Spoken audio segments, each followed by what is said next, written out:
आज हम आपको टोक्यो ओलंपिक्स की दो शानदार कहानियां दिखाएंगे। एक हॉकी टीम की कहानी जिसने 41 वर्षों के लंबे इंतजार के बाद आज ब्रोंज मेडल जीत लिया, और एक पहलवान रवि दहिया की कहानी जिन्होंने कुश्ती में आज देश के लिए सिल्वर मेडल जीता।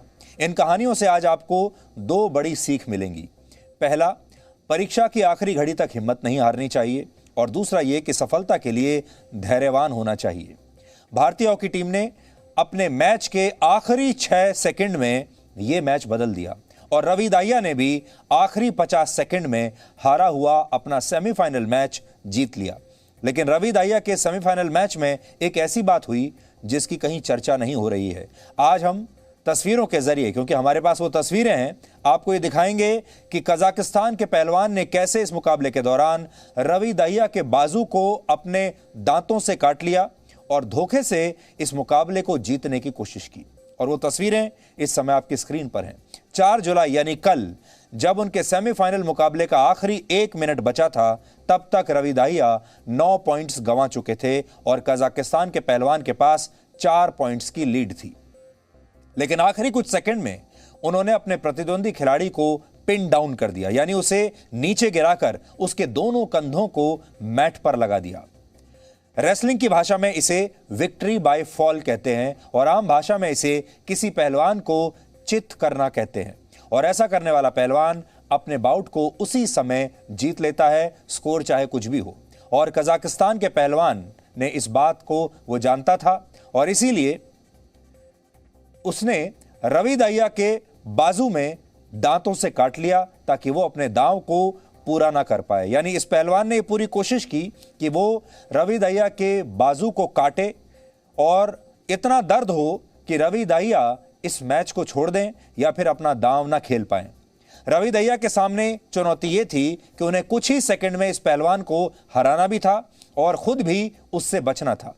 एक खिलाड़ी जब इस तरह के नियमों के खिलाफ खेलता है, इस तरह से धोखेबाजी करता है, तो सामने वाले खिलाड़ी के लिए अपने दांव पर पूरी ताकत लगाना आसान नहीं होता। और इसीलिए आज हम आप सबसे कहना चाहते हैं कि भले ही कुश्ती के मैट पर रवि दहिया गोल्ड मेडल वाला दांव आज फाइनल मैच में लगाने से चूक गए, लेकिन उन्होंने जिस तरह से अपना सिल्वर मेडल जीता, वो जज्बा और जुनून किसी गोल्ड की चमक से कम नहीं है। नियमों के मुताबिक कुश्ती के बाउट में कोई भी खिलाड़ी एक दूसरे को काट नहीं सकता, यह फाउल होता है। यूनाइटेड वर्ल्ड रेसलिंग के chapter 9 prohibition and illegal holds के सेक्शन 48 में क्या लिखा है आपको बताते हैं। इसमें लिखा है कि पहलवान कुश्ती के बाउट में एक दूसरे के बाल नहीं खींच सकते, कुश्ती के दौरान एक दूसरे के कान नहीं खींच सकते, खेल के दौरान प्रतिद्वंदी खिलाड़ी को कहीं नोच नहीं सकते, दांत से काट नहीं सकते और एक दूसरे की उंगलियां भी मरोड़ नहीं सकते। ये सब फाउल होता है। अगर कोई खिलाड़ी पहली बार ऐसा करता है तो उसे रेफरी चेतावनी दे सकता है। दूसरी बार अगर ऐसा करता है तो वो प्रतिद्वंदी खिलाड़ी को 2 पॉइंट्स एक्स्ट्रा दे सकता है। और अगर रेफरी को लगता है कि कोई खिलाड़ी जानबूझकर खेल के दौरान सामने वाले खिलाड़ी को नुकसान पहुंचा रहा है, तो वो उस समय मैच को रोककर ऐसा करने वाले खिलाड़ी को डिस्क्वालीफाई भी कर सकता है और प्रतिद्वंदी खिलाड़ी को विजयी घोषित ऐसे में किया जा सकता है। लेकिन रवि दहिया के इस मामले में ऐसा कुछ नहीं हुआ।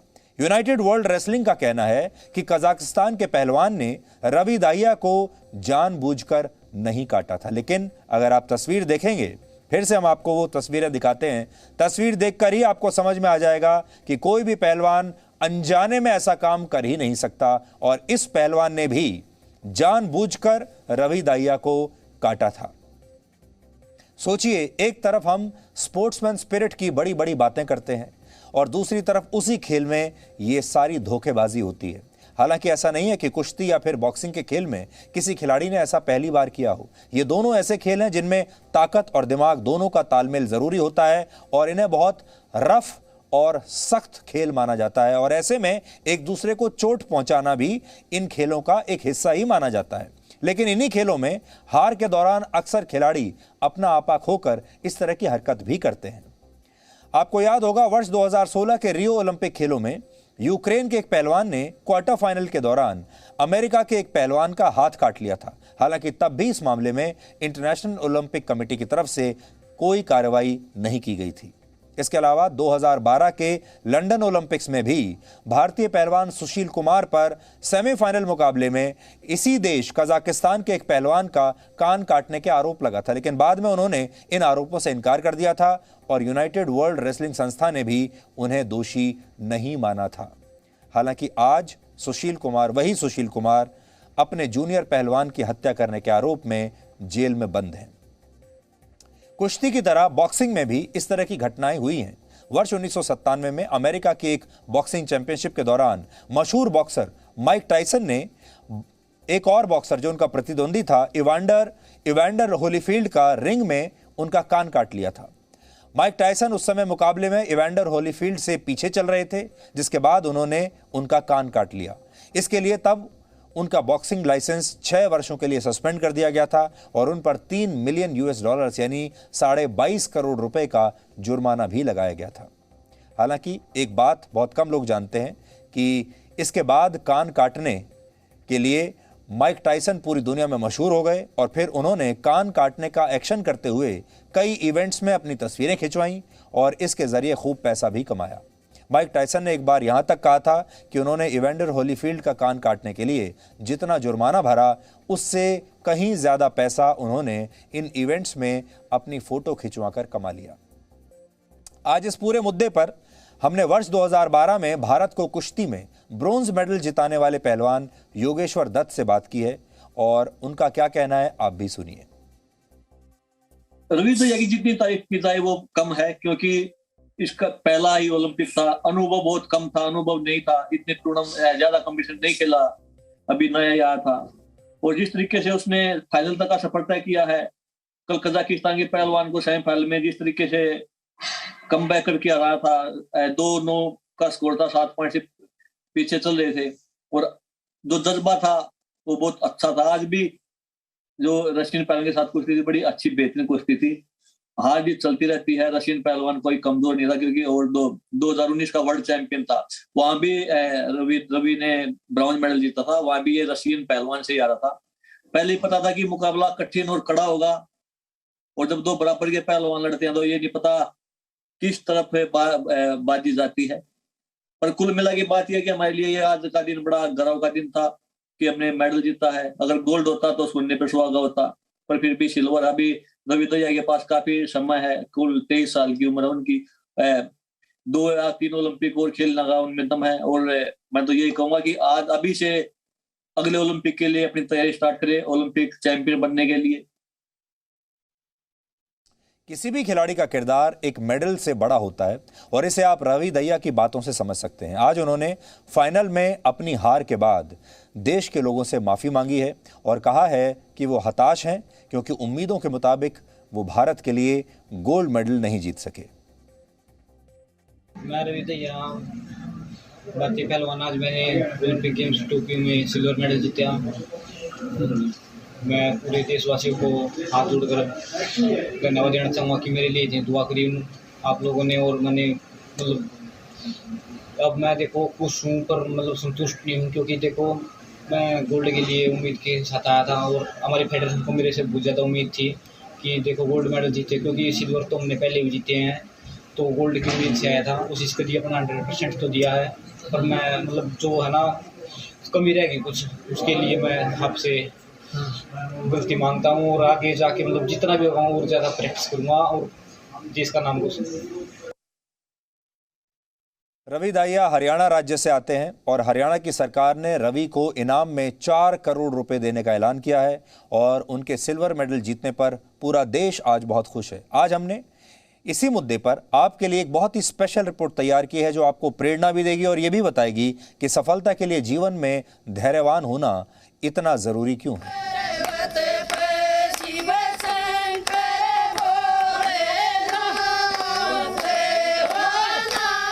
रवि दहिया के सिल्वर मेडल जीतने की खुशी में हरियाणा के सोनीपत के उनके गांव नाहरी में जश्न का माहौल है, क्योंकि रवि ने इतिहास रचा है।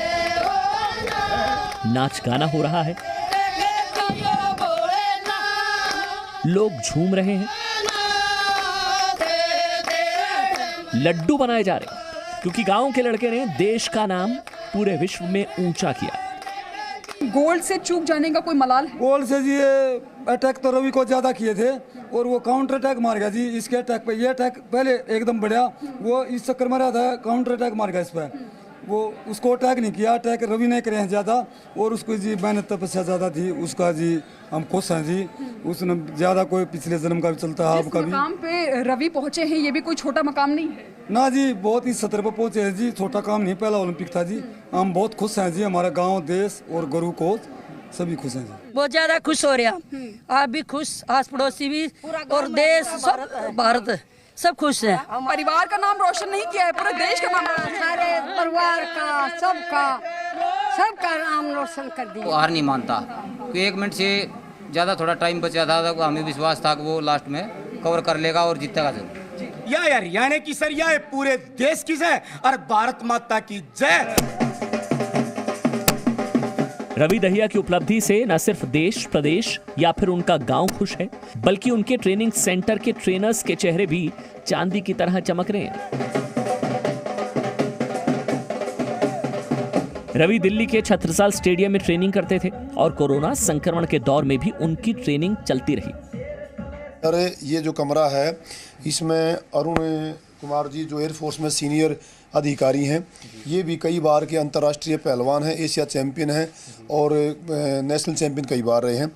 ये रवि दहिया से सीनियर हैं, उनको लाके उनके साथ रह गए, खाने पीने का, उनका ट्रेनिंग कराने का इन्होंने बहुत ज़्यादा उनकी हेल्प की है। ये 57 किलो का रेसलर है, ये इंडियन रेलवे में है, ये भी सीनियर नेशनल का गोल्ड मेडलिस्ट है और कई बार अंतर्राष्ट्रीय पहलवान रह चुका है। और ये भी नाहरी गांव का है और ये भी नाहरी गांव के हैं, रवि के गांव के ही दोनों। तो ये साथ में उनको जिनको देख के ही रवि दहिया यहाँ आया था और फिर बाद में ये आया था।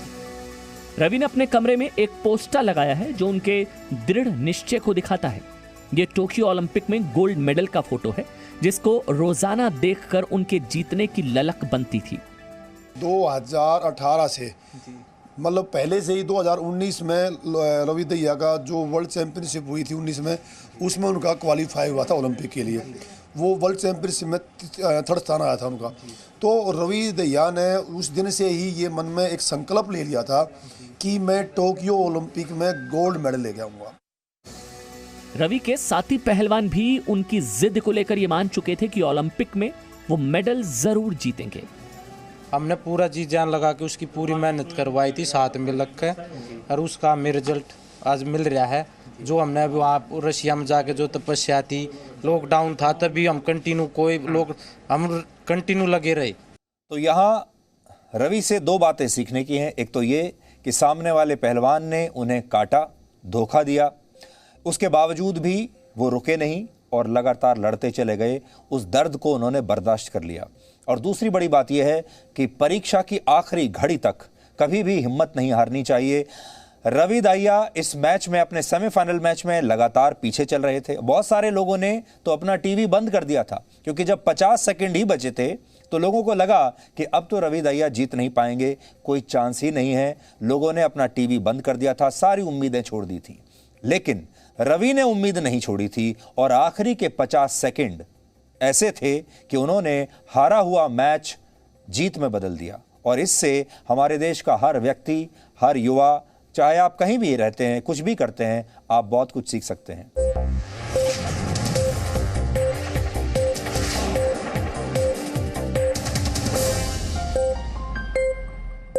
Presenting B News app, available on Google Play and App Store. Download it now.